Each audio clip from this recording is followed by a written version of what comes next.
Fala galera, beleza? Na aula de hoje vamos estudar o conjunto dos números racionais. Antes, porém, eu queria deixar um recado para vocês. Inscrevam-se no nosso canal no YouTube, porque só assim você vai ficar a par de todas as nossas novidades. Valeu, gente? Então, o conjunto dos números racionais vai ser representado pela letra Q. E a gente pode falar que os números racionais eles vão representar mais uma evolução na matemática. Como que a gente trabalha com conceitos como frações? Como que a gente divide alguma coisa em partes iguais? Essas perguntas elas só são possíveis dentro do conjunto dos racionais. Para a gente definir os racionais, considere A sendo um elemento de Z, ou seja, A um elemento dos inteiros, e B também um elemento dos inteiros, só que os inteiros sem o zero. Então, todo elemento dos racionais vai ser da forma A, que é um inteiro, sobre B, que também é um inteiro, excetuando-se o zero. Beleza? Então, todo elemento dos racionais vai ser a divisão entre dois inteiros, sendo que o inteiro de baixo não pode ser um número zero. Beleza? Disso, a gente tem que alguns elementos dos inteiros são menos 4, menos 2,5, o 0, 1 terço, 6 quintos, 37 e por aí vai, né, gente? Uma observação. Todo inteiro vai ser um racional. Por quê? Porque a gente pode representar qualquer inteiro através da divisão de outros dois inteiros. Por exemplo, você concorda que a gente pode representar o número 2 através da divisão de 8 por 4? Sim. Por conta disso, todo número inteiro também vai ser um número racional. Também vão ser válidas as seguintes notações. Q mais, racionais positivos. Q menos, racionais negativos. Q asterisco, racionais não nulos, ou seja, sem o zero. Q asterisco com mais, racionais não nulos positivos.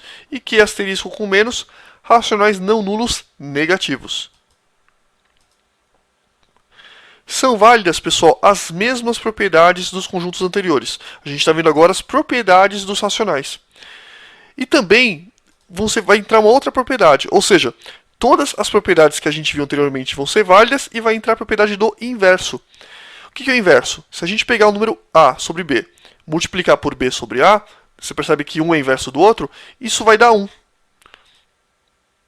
Nota, a gente tem que revisar as nossas aulas de frações, que a gente viu na Matemática 0, aula 8, e também nas aulas de razões e proporções, que é Matemática 0, aula 15, porque nessas duas aulas a gente apresentou conceitos importantíssimos relacionados com o conjunto dos racionais. Então é importantíssimo que você assista essas duas aulas, beleza?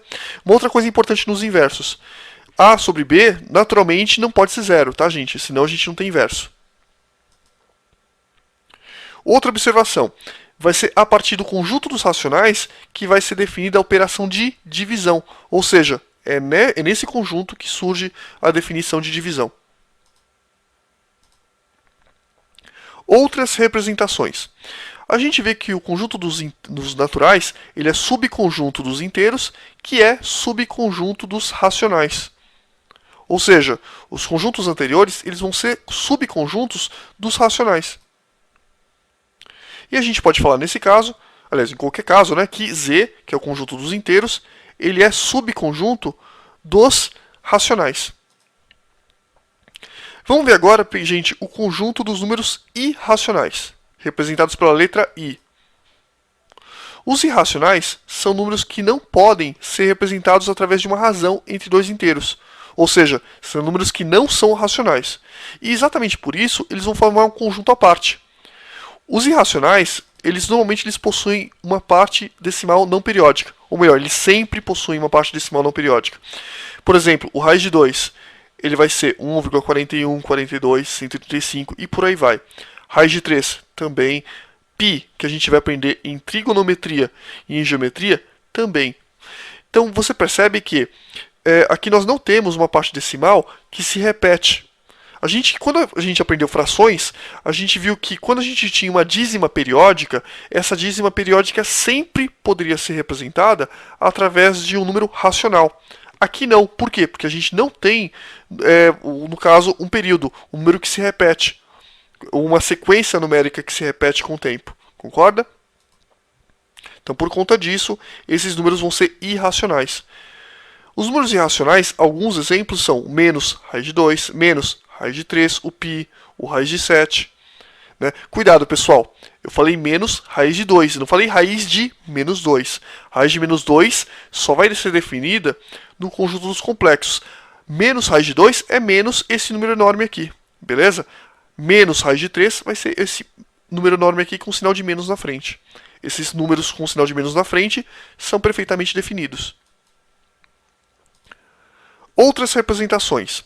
A gente nota que o conjunto dos irracionais, eles formam um conjunto à parte em relação ao conjunto dos racionais.